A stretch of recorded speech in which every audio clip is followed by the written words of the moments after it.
What's up, Celtic Nation? What's up, guys? I brought along a special guest for this Celtic pregame. We're going to talk a little bit before the season gets started. Well, I should say that before the game gets started. The season's we're kind of already right in the middle or started off this season. We'll take it back a little bit, OGR, to the playoffs last year. What'd you think of that run that they had? To me, I'm not as upset as a lot of Celtics. Like, I know you were pissed. I mean, I read the tweets. I mean, there was vitriol there. Like, Danny Ainge gotta go vitriol. It was the fifth. You know what? I don't think I was giving Miami as much credit as they were due, because that team was good. They were good. No, that team was good. And we were talking about it before stream, and you did say that they outplayed us, they outmuscled us. Person that carried them, I mean, I know they had big threes from Tyler, what is it? Tyler Euro, however you say it. And then obviously, Crowder and whatnot. But to me, it was Bam Adebayo, man. That was the difference to me. The rebounding, giving them a second shot to be able to circle it back around, the passing. They couldn't stop it. The way I want the Celtics to play. Yeah, great team basketball. It's really what it was. It was a better team at the time. They played better team basketball, and then obviously they ran into the buzzsaw that was the Lakers, and it was the end of it for there. So yeah, that was. I think they did pretty much as good as I was disappointed. Like I think they kind of fooled everybody though, because they mowed through Philadelphia, like mowed through them. Like that wasn't even a series. They took out Philadelphia quick, fast, and in a hurry. And then when they hit they hit actual competition, because last year the Raptors were that was some actual competition, and it was just tough.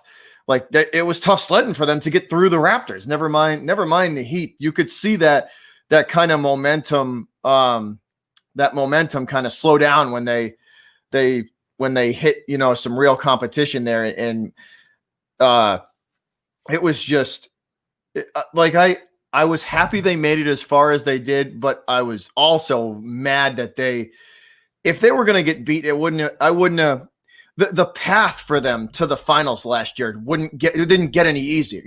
That's the easiest I think they would have had. The path to the finals was last year.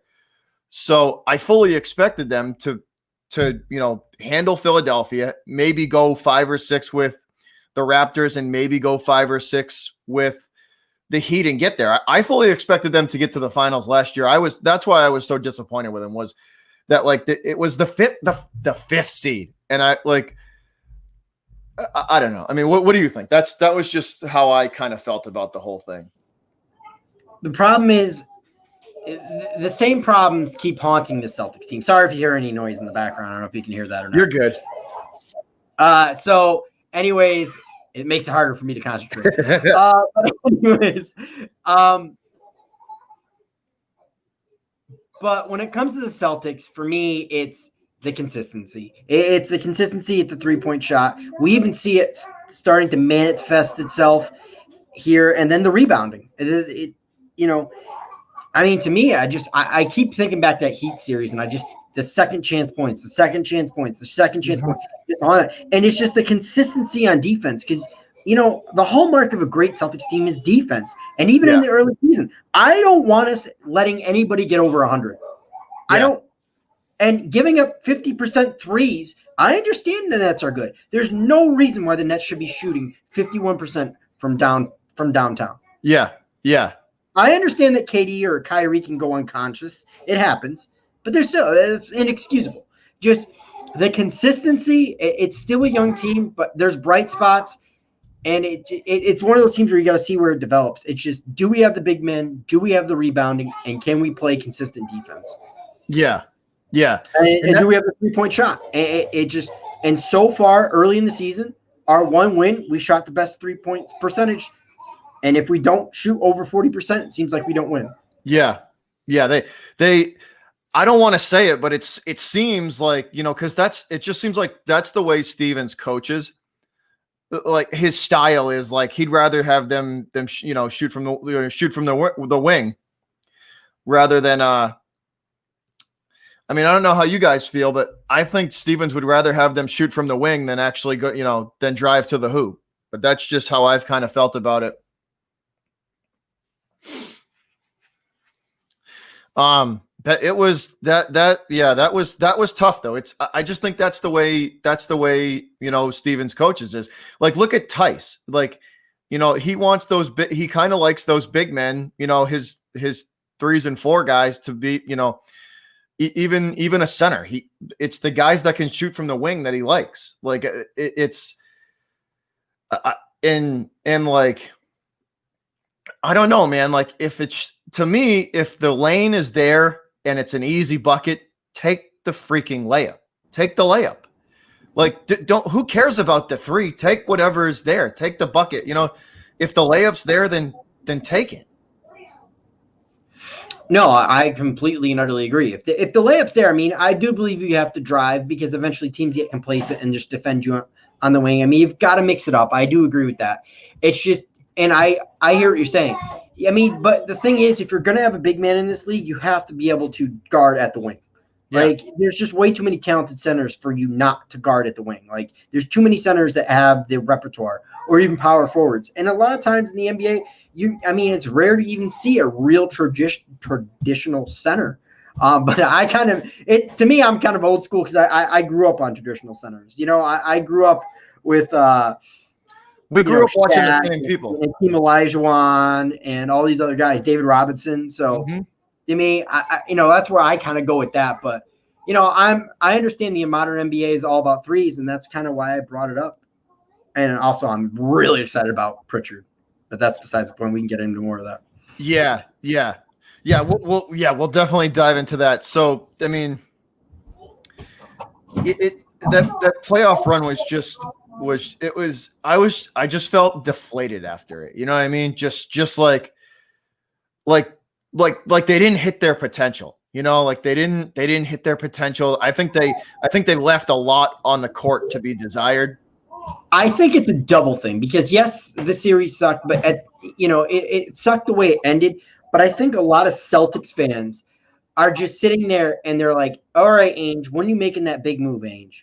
Ainge, Danny, when are you going to make that big move to get us over?" Because we see all these teams, bite the bullet right around trade season and say, right around the trade deadline and make big improvements. People like the Sixers. Now, granted, it hasn't really panned out for them, but we're waiting for that momentum. Like we had when we had Ray Allen and Paul Pierce, just adding something. I even hear trade rumors now of trying to get more bench guys to come out, and produce off the bench. Yeah. It just seems like that the Celtics are missing maybe that second piece. I can tell you right now, it definitely ain't James Harden. So, yeah, I don't know, man. I just think if they brought Harden here, it would kind of be, I don't know, that the attitude that like the Celtics have never been ISO ball. They've never been that. At least as long as I've been watching them, they've never been that. As long as I've been watching them, I agree that it's circle around the outside, take the best shot available. Maybe drive inside or take the 3 or take the jumper at times. Obviously with Larry Bird. So yeah. It's but that's just how I kind of felt at the end of it was like they didn't hit their potential. That's how the end of that last season felt. Like there was just I felt like they had so much more to give. I can definitely feel that. So let's fast forward, right? So into the off season we go. This off season we go, and very quiet agency, obviously. All the talk, the Gordon Hayward talk starts, and we have to deal with that for a month, and then it's like you were saying, it's all right, Danny. What are you doing? How are you planning on keeping this team in contention and taking that next step? And then we lose Hayward for pretty much nothing besides the trade exemption. We got some money back, but that's about it. I was Sorry, I sounds. I mean, like, what was your initial reaction to losing Hayward? Because I don't know, man.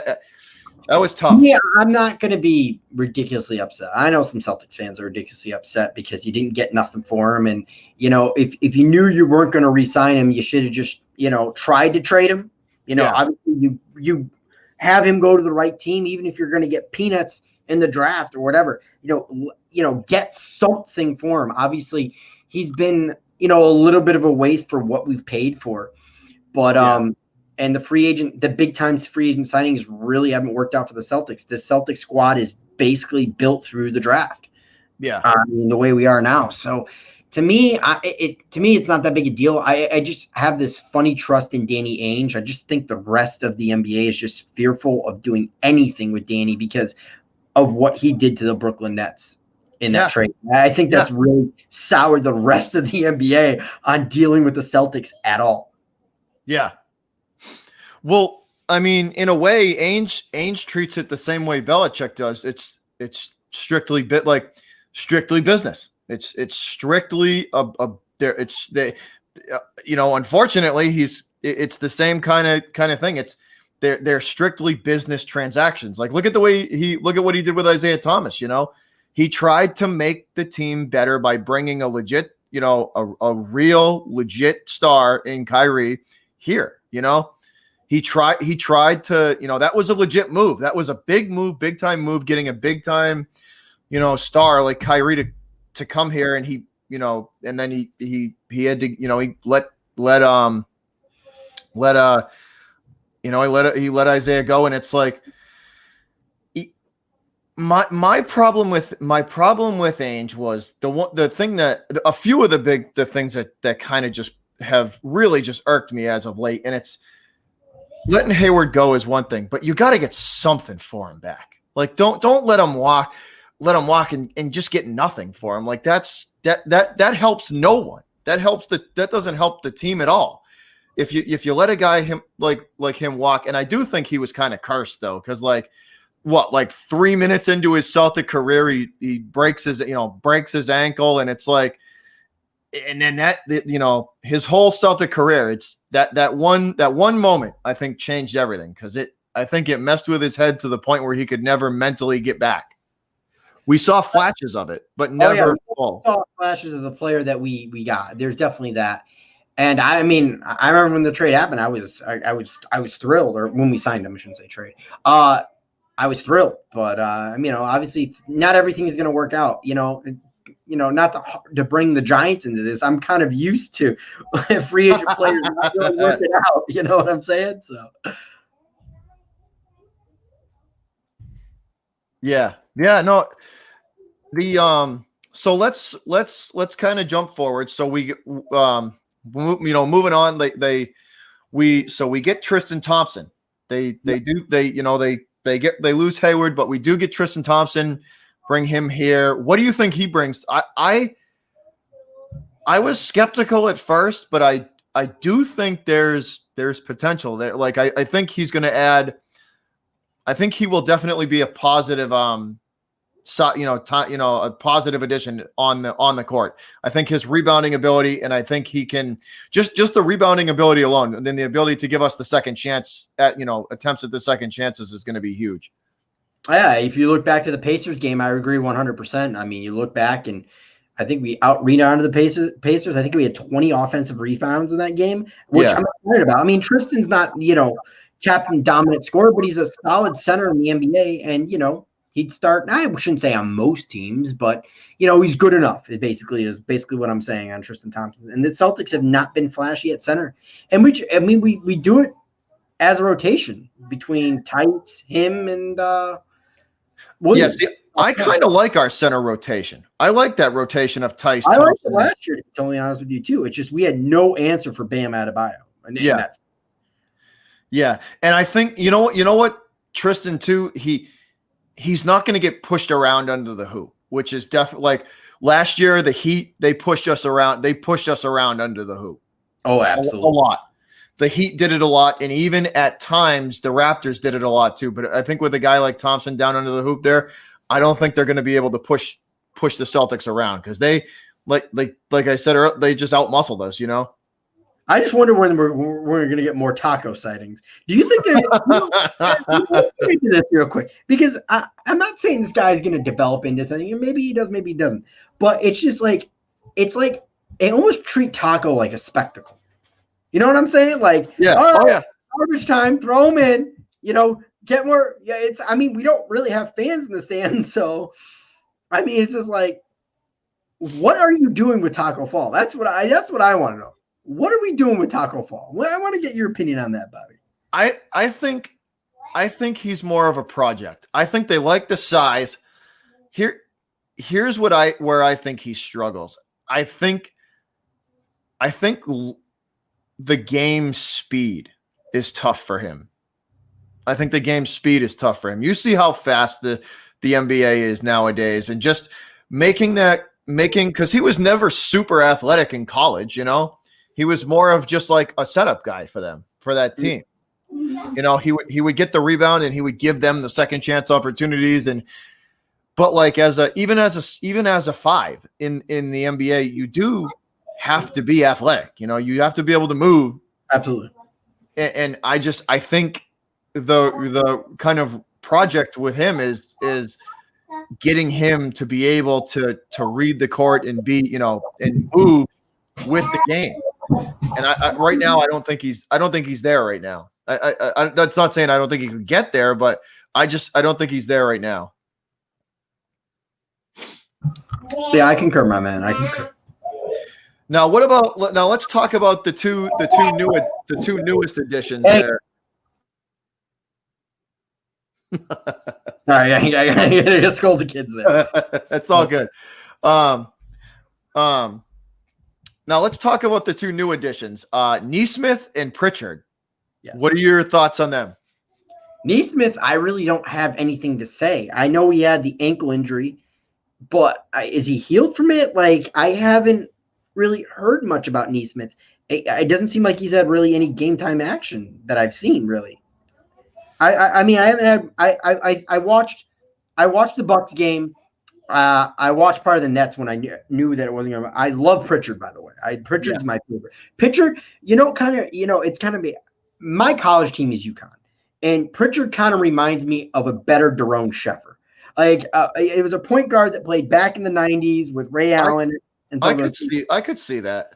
And to me, I always love these bulldog dudes that just go out there, do whatever's needed. You know, he reminds me a little bit of Tyler Euro. I'm not going to say he's the same player, but, you know, just the kid that's got no fear. If you need to three, I'll drive the lane. If you need me to drive the lane, I'll do anything as needed. I'll play defense, whatever it is. I like players like this, man. And he was when they drafted him at 26 overall, a lot of the drafts they were like, what are you doing? He is a second-round talent at best. Yeah, yeah. A lot of people thought he should go undrafted, to be totally honest with you. So I like Pritchard. I don't really have a lot to say about Nesmith. I just know he was a good shooter, and that's what the Celtics need. They need the 3-point. They need the 3-point shooters. It's just like, when is he getting in the game? Yeah. Now, I thought out of the two, Pritchard looked more like you could plug and play, and he's proving it. Like, I think Pritchard's going to give them. I think Pritchard this season, as of right now, Bobby, before you get to them, this is how high I am on Pritchard. By the end of the season, or even by midseason, if we're able to trade Kemba, I think Pritchard comes in and is our Kemba. Like that. That's how I am, because I think Kemba's done with a knee injury. I totally do. Yeah. Well, yeah. That's one of the. I wanted to talk to you about that too. Nesmith, I haven't heard much about him. From what I've been hearing, the knee, I mean, the foot is okay, or the ankle is okay. It seems like it's healed. The word from the Celtics beat writers is that he wasn't. They were kind of shocked that he didn't do as well as Pritchard with the whole development with the game speed. Basically, they thought he was a little bit slow in transition and slow to kind of, be able to jump right into the NBA games, level at game speed. So according to what people are saying, that's what he's struggling with, is being able to adapt to how fast the NBA is. Pritchard, on the other hand, just from the couple of games that I've seen, he is going to give us valuable minutes. He can give us valuable minutes now, and he already is. Off the screen and the pick and rolls, he's a good shot. That catch and shoot ability that he brings in is going to help them a lot. Yeah, I agree, and like I said, I think we found something in Pritchard. I mean, maybe it's premature, and maybe the NBA needs to adjust to him, and then they can shut him down. But right now, I like that bulldog mentality. Yeah, and like you said, he plays with no fear, none. Yeah, and it's not the game's not too big for him, where a lot of rookies take a chance time to adjust. Yeah. I really like him, man. I was actually more excited about Pritchard than I was Nesmith. Yeah, no, for sure. I think he's definitely going to be able to give us some valuable minutes. What do you think, man? Have you seen all 3 games or no? I like I said, I watched the Bucks game, I watched the next game, and I couldn't catch the Pacer game. So what are your thoughts? What are your thoughts so far? What do you think? For me, the games I watched, I mean, I need more defense. There's no, I know it's opening night. No, I'm sorry. I know the Bucks are good. They're one of the most talented teams even now in the East. And for me, it's just like, I want to see Celtics basketball. It's good defense. I want to see good defense. And just at times, it's just either the effort's not there or lackadaisical. It's like the biggest thing with Brad Stevens to me is consistency. Can we get consistency in the 3-point game? Can we get consistency at rebounding? And can we get consistency at 3-point? It's like every night, 3 of those things are there, and then the one thing's missing, and that's the reason why we lose. So if the defense is there, we're shooting threes, we're scoring, the rebounding's not there. And if we're rebounding, we're shooting threes, but for whatever reason, we lose. It always seems like I just need the consistency out of the Celtics. I just believe they're good enough to play with anybody in the NBA. Yeah. Any given night, I'm never intimidated by anybody when the Celtics are going out there. Yeah. People, I said if the Celtics would have gone to the finals, I'm not saying the Lakers still wouldn't have won, but I'm just saying the Celtics were the toughest out for the Lakers. I think we matched up the best. Yeah. Yeah. No, when they play and they're on in all three phases of the game, when they're on, when their offense is on, when their defense is on, and when they can when they rebound well, they usually win games. And you said they're a scrappy group too. Now I want to talk to you about 2 players. We'll get into Kemba Walker first. Now, according to the reports, he had that stem cell injection and stem cell and PLP, the platelet-rich stuff, plasma. Yeah, I know exactly. Stem cell and PLP. I think 3 weeks ago now. 3 weeks ago, somewhere in that range. Now I don't know how you feel, but I'm not a doctor. Let me throw that out there, but I do know just from friends who have had bad knees, bad knees, blown out their knees, blown out their shoulders. They don't resort to that PLP and the stem cell stuff. That's a last resort before they put people under the knife. From my very basic medical knowledge, that is a last resort before an all-out surgery is performed.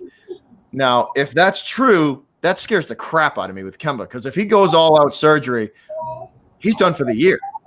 Oh, he's done for the year. He's probably – I'm not saying his career's done, but I'm just saying he's going to need to have a resurgence somewhere else. That's why, in a way, I hope this PLP surgery works good enough, or so you should say the stem cells.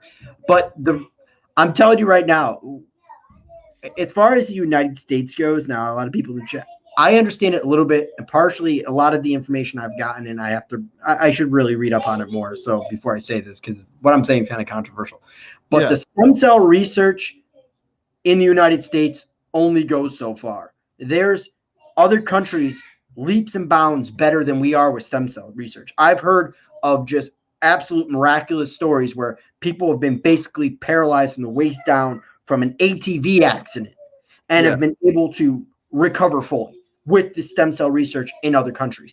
But the fact of the matter is, here, they don't want to do it. They do not want to do it. They're nervous about people doing it the wrong thing.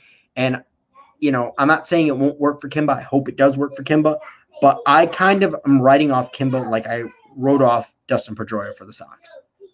And that's hard to say because he's our highest paid player right now at $36 million. Yeah.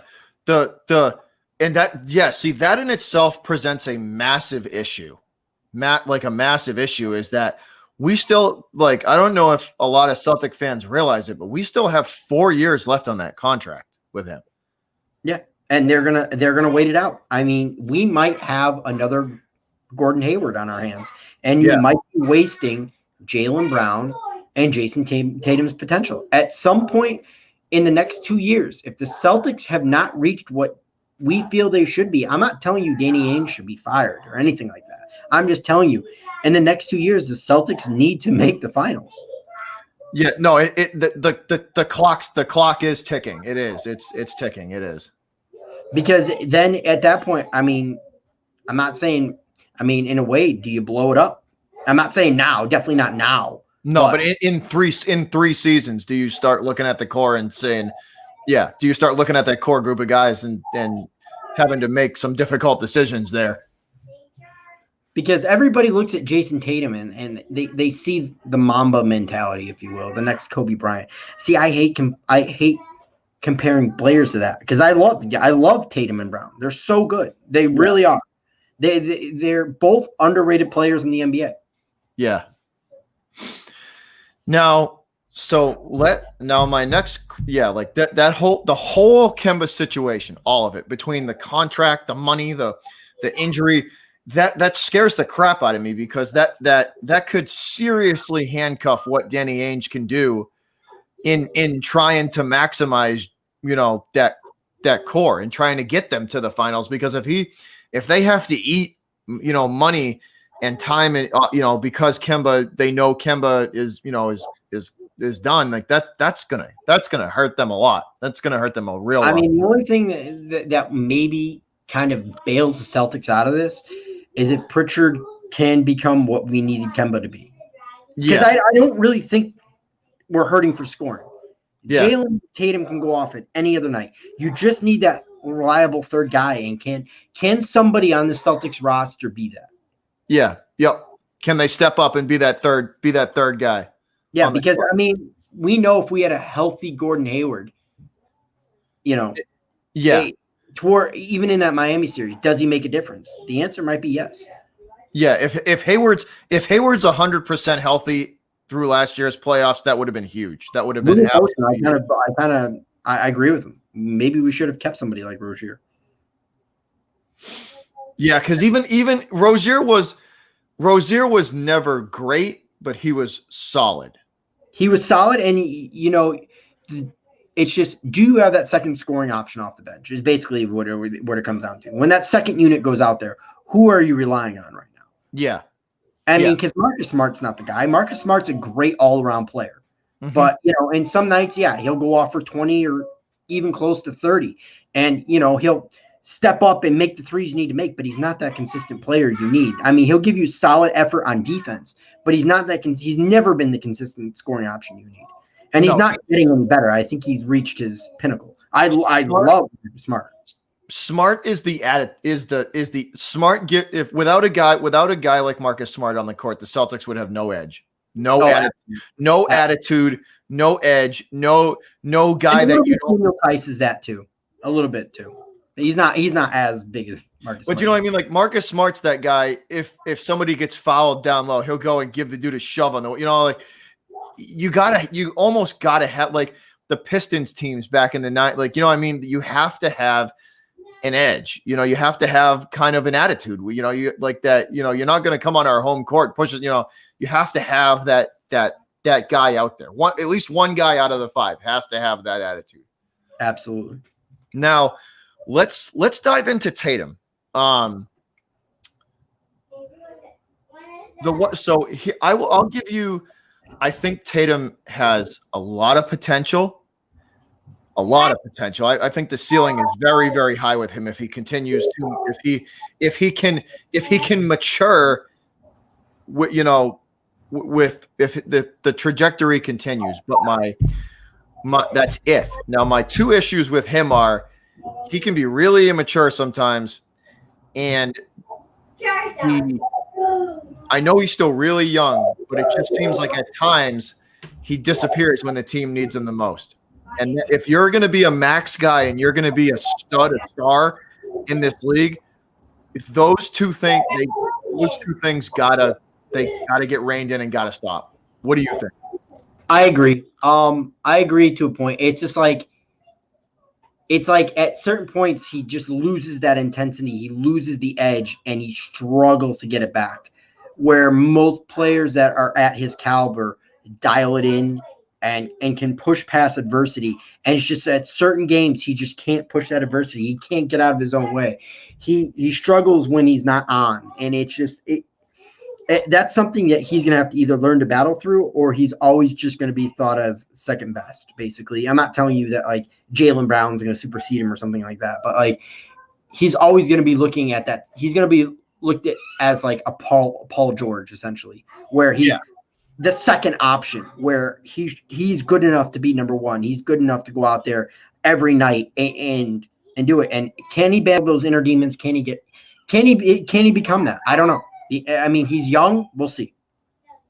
Yeah, see that's what I'm saying. If he like, that's my only two. That's my only two kind of gripes. Those are my 2 kind of gripes I have with him. Is that like, and the ball security too. That ball security at the end of the games.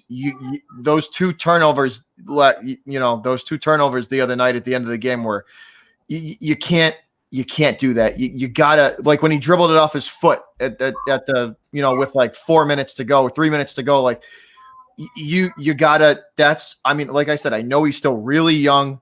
I mean, maybe it's maybe it's the opposite. Maybe he's putting too much pressure on himself.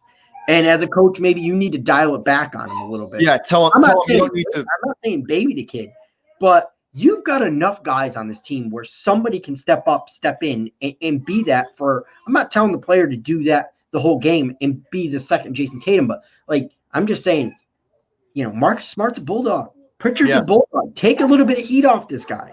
Jaylen Brown can do it too. Like, it's okay. Like, he doesn't have to be Michael Jordan, essentially. All the time. All the time. He doesn't have to be like that. He doesn't. And I don't know, take a little pressure off the dude.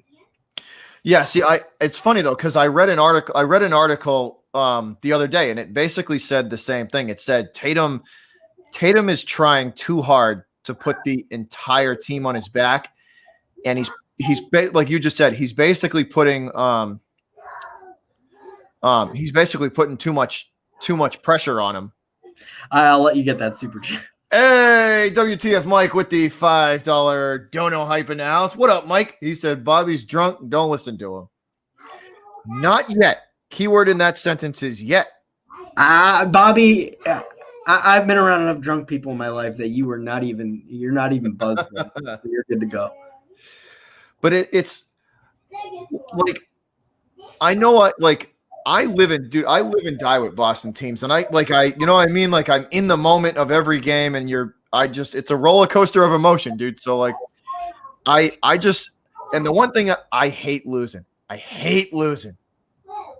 Well, I mean, part of that is, let's face it, you're rooting for the 2 most winningest franchises in all of Boston. Where it starts like, I hate losing. I've only been a part of, let me think. Celtics still have what, 17 or 18 now? 17.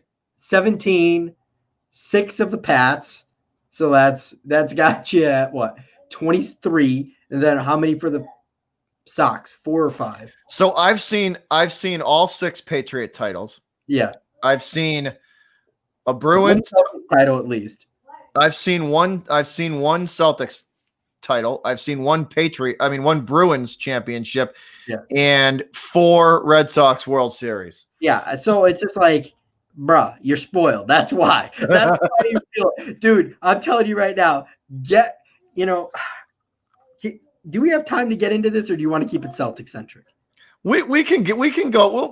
We'll veer off the road a little bit. All right, so we'll veer off the road because I want to get into a little bit of Patriots, because a big buddy of mine is a huge Patriots fan, and I always love the way he thinks, because me and him kind of just like spin back and forth Patriots and Giants, and he tells me what's wrong with the Giants, I tell him what's wrong with the Patriots, and the more he says it, the more I believe it. He's been telling me for years the reason why Belichick's successful is because he's played with the best offensive player of all time and the best defensive player of all time. And it's made his job easier. I'm not telling you that Belichick's not an NFL mind. And he's not, I just don't think he's as good as everybody thinks he is. When you play with those caliber of players, it makes your job as a coach easier. Much easier.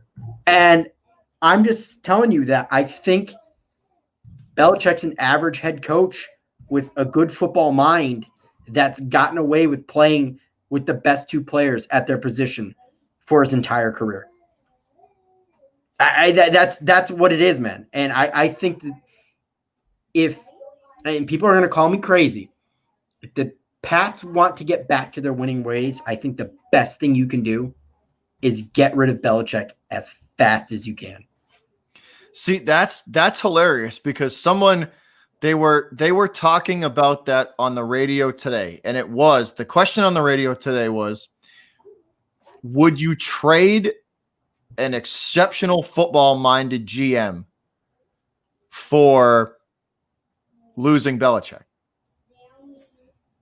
Because Belichick, the coach, phenomenal. Belichick, the GM, not so much. But to me, I would rather keep the great coach. As bad as it sounds, I would rather keep the great coach, because coaching means everything in this league. Oh no, it does. And he's a good football coach. It's just the problem is his pride. His pride is his biggest thing now. Yeah, and it gets in the way of the football decisions now. Get rid of the football decisions, and if he continues to go down this path, he's only going to be his legacy is only going to be tarnished, because everybody asked, is it Brady or Belichick? And this year, one up for Brady. If this continues, like Belichick, people are going to be more and more people are going to hop on. And I know a lot of people probably don't want to hear what I'm saying right now. They're like, get out of here. It's a sin to say that. But just like Boston Red Sox fans were blinded to what Dustin Pedroia is, I think a lot of Patriots fans are blinded to Bill Belichick.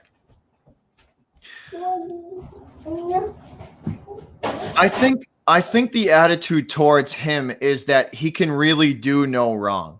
And that's it. It gets in the way. Like, he's been such a huge part of the organization forever that it's like I did an entire stream, an hour long, going over every draft pick that he ever made from 2000 to 2018. And it was like the hit rate was like 25%. It was bad. Probably 15 or 20. It was bad, man. The best years he ever drafted were like 2002 to 2004. And then like maybe a sprinkled in year, 06 and 08, but ever since 08, it's been a struggle. And I just think I would rather have the good coach in Belichick and hope and pray that he can dig himself out of his draft slump. Because here's the thing, what you said about the legacy, he's not. What does Bill Belichick hate the most on the planet? Losing. And if in his legacy's eyes and in the media's eyes, if he loses to Brady this year, that's gonna burn him. You know, he's not going to be happy with that narrative, and he's going to do everything he can to switch that around. So I'm good with. I just don't know if you can. Like, I'm good with letting him try, though. I'm good with at least letting him try for a couple of years. The problem is I don't know if you can do it because a lot. Sabrina brings up a good point. She talks about LOL. Giants fans want Belichick or Nick Caserio as GMs. That's why I laugh when Giants do. I want nothing to do with Nick Caserio. Like, no, nothing. You don't. Listen, take it from a Patriot fan. You want nothing to do with either one of those guys as a GM. As a GM, you want nothing to do with them. Oh yeah, absolutely, and I agree 100% on that one. But yeah, that I have to go in my little Patriots. So let's talk down the line. Let's talk Celtics down the line. Yep. Did you get to look over the first 37 games, how their schedule there that they're laid out? I have not, but I mean, that's the power of the internet, Bobby. It's pretty soft. It is. I ran through the first 37 games, and it's pretty soft, man. They play a lot of cream puff teams in my eyes. And I mean, they do, but I mean, you still have, at the end of January, you still got a hellacious game. You got like the 76ers, that's no slouch. Then you have the Bulls, slouch. Then you have the Lakers, and then Kings are an improving team. Suns are an improving team. Raptors are no slouch. I mean, I'm starting to get into February here, but you got stretches where you go like our next stretch right here. So obviously we have there's stretches where they play like 6 cream puffs in a row. Yeah, and then so you have a good team. Pacers are not a cream puff. Obviously they beat us the other night, but I think the Pacers, were fortunate to calls. Let's face it. So you got the Pacers, you got the John Morant, John Morant-less Grizzlies. See that's huge. That's huge. And then you have the Pistons pretty much back to back, and then you have the Raptors in your next tough game. So yeah, I feel it. I just think there's stretches of that schedule where they could easily win five games in a row. I mean, honestly, until they play the Raptors, I think they should beat the Pacers tonight. Grizzlies, Pistons, and then Raptors. I mean, they should go 5-0 in the next 5. Yeah, to be honest with you. Absolutely. So, what do you think for the first 37 games? What do you think for a record prediction? Record prediction. I won't go so much record prediction, but what I will say is I expect them to be in the top 5 in the East. Do you? Yeah. I put them out of the 37 games. I think they with the talent on that team, Brad Stevens coaching, and I put them at 25, 27 wins in the first 37. That's where I put them. Hey, look at what you said about the Boston Celtics. I'm not sorry, not Boston Celtics, Boston Red Sox last year. in your predictions. So your predictions haven't been so good. Yeah, don't get me started on the Sox, dude. You know what? Get used to it, man. Get used to it. This team is going to go the way of the Tampa Bay Rays, man. You're looking to build an 07, 2013 roster where solid all the way around, and guys that you don't expect to produce. I mean, you might get one big pitching signing because I think you need it. Yeah. And they might go out and spend a little bit of money, but it's going to be that second tier. It's not going to be going out and getting Trevor Bauer. I think the way Bloom wants to do things, it's let's go get good value and players that can produce. Let's do the Oakland Rays or Oakland Athletics type of signings. Yeah. So what do you think playoff time rolling around, OGR? What are you thinking? Where do you think the Celtics will end up? Do you think they're top 5 seed, or do you think they're going to? I think they're a top 5 seed. Ultimately, obviously, I want them to be number 1. I don't know if they will be number 1. The Nets are tough. The problem is I don't expect the Nets to stay healthy because even now they're starting to get banged up. Yeah, after playing us. So didn't Dinwiddie get hurt too? Yeah, Dinwiddie I think got hurt. Yeah, he's got an ACL, right? Yeah. So they're already starting to drop like flies. I expect the Nets to kind of be there for a little while, but it all depends. Bucks always end up going on that crazy run at some point in the season where, Giannis Antetokounmpo can't be stopped by anybody until he gets to the playoffs. So, I expect them. I think anything, a 6, 7, or 8 seed disappointing. I think even a 5 seed disappointing. I need us in the top 4. Yeah. I had them anywhere between a 5 and a 3, depending on how well they do. If they can get hot and they can get the chemistry to really start clicking, then yeah, they'll be 3, they'll probably be a 3 or a 4. It's going to be interesting. There's a lot of teams in the, that got better this year and made a lot of moves.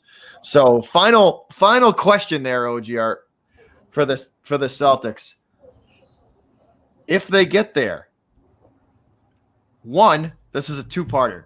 Who would they play in the finals from the West? And 2, can they win? Who they play in the finals from the West? That's easy. It's going to be the Lakers again, my man. I was going there. And I mean, hey, I mean, it's a great series. It's something the NBA desperately needs. Yes. It is that big time series that everybody, and nothing's better than Celtics and Lakers. And until, somebody proves me wrong with the Lakers, man, it's going to be Lakers. If they make the finals, it's got to be Celtics Lakers. Yeah, I think LeBron again is on a mission again. Yeah, and they really haven't had much time off. No. What did they get realistically, like 5 or 6 weeks off? That's it. I think 5 or 6 weeks was it. And you're going to go through a whole 82 game season. Plus, it's how they manage the minutes for these guys, because they're going to have to play. They're going to have to manage. Yeah, no doubt. But yeah, it's definitely going to be an interesting year. There's a lot of question marks with chemistry with the Celtics, and trying to incorporate some of this. You can tell that they are. One thing I do like though is they're embracing that youth movement. They're like Danny Ainge he saw how poorly that bench produced last year. So I really do think Pritchard and Nesmith were purely out of necessity picks. They needed it bad. 100%. But I think he's had to turn to the youth movement because he's got no choice in the matter too. Yeah. Unless he wants to be like, Kemba, I can't do anything with you and terminate his contract or so. I don't know. How do you get out of it? But, unless you're going to do something crazy, I think the Celtics, the most you're going to get out of the Celtics during trade deadline is a rotational player trying to improve that bench. And our starting 5 is our starting 5. I will tell you this though. We in order to make a run at the finals, we're going to need Kemba. As much as as much of a massive risk that is, as much of a massive risk it is we're going to need a guy like that, a guy like that on the court to That's why I'm hoping Pritchard can come along, my man. Because either Pritchard in the starting lineup or Pritchard off the bench, whatever's best for the Celtics. That's why I'm hoping Pritchard can develop into that, because I think if we're going to win, we're going to rely on this youth, something fierce. Yeah. Because I don't even trust the guys that we drafted over a year ago. Langford or any of those guys. No, I think Langford, I think still is a huge project. He's got a lot of learning to do. Carson Edwards, I think they realized that they kind of messed that pick up. I don't think he's good enough to play at an NBA level. So I was reading a little bit to refresh myself on some Celtics beat writers and what are the big stories going on? Everybody's down on all the draft picks except for Williams. Yeah, Robert Williams, yeah. And the biggest problem with him, I like his effort. You know what I mean? You could tell I like his effort. The problem with him is the defense. At times he can get lost on the court, and he when on the switches, he can get lost on the court, and that's when you see those wide open. That's when you see those wide open threes, because he doesn't slide. You know what I mean? He don't slide, or he just gets lost in the shuffle in the paint, and he can't find his way. But He's just got to become consistent with him. To me, it's just all about consistency, knowing where you are on the court. And I don't know if the Celtics didn't give him the opportunity to do that. But I do like the effort, the motor. His motor, when he's out there, you can tell he's an all, he's 100, he's all go. He's 110%. Because I've seen him hustle and block some guys that he should have never made plays on. And I do like that. So the motor is there. I just think he's the development's gotta keep going. Yeah, definitely. But thanks a lot, man. I appreciate you coming on and talking a little bit of Celtics with me. Hopefully we get the win tonight. Oh, hopefully, definitely. We need to get the win against the Pacers, period. Get this team back to 2-2 and, get that, end up being like 20-2 in the next 20 games. Let's go. Yeah. They need it. They got to get back to 500, get some momentum on their side. I'm on the same page as you though, man. I do enjoy seeing Pritchard something else. I think they might have got themselves a little steal there. They might have found themselves something with him. And hey, let me ask you quick, basically very quick question. Give me this. At the end of the year, is Pritchard the NBA Rookie of the Year? Let's go. Come on, Bobby. Rookie of the Year, Pritchard. I don't know, man. Go on a limb. Come on, Bobby. Take a chance. Rookie of the Year, probably not rookie. Okay. Runner up. If the development continues, he'll be in the conversation. Okay. If the development if he continues to play the way he's playing, I think he'll be in the conversation because he can play.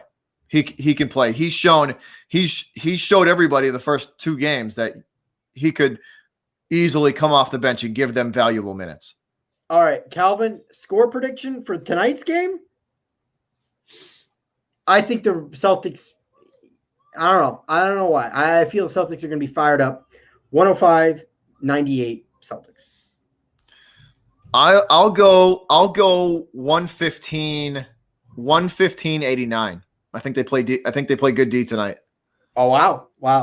115-89. I think they beat them up pretty good.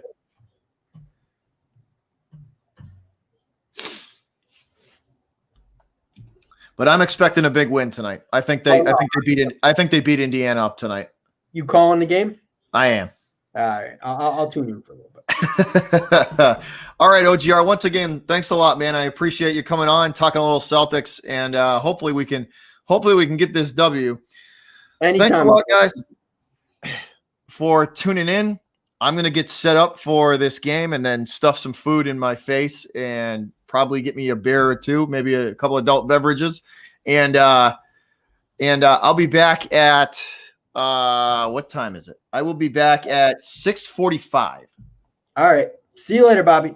See you guys. Once again, much appreciated. Thanks for all the support for myself and OGR Sports, which I will put the link in the description to his channel. So you can go over there, drop the guy a like, drop him a subscription. He makes really good content and he's a funny bastard. So, all right. Thank you, my man. Appreciate it. Once again, guys, appreciate it. Go Celtics, and we will catch you later.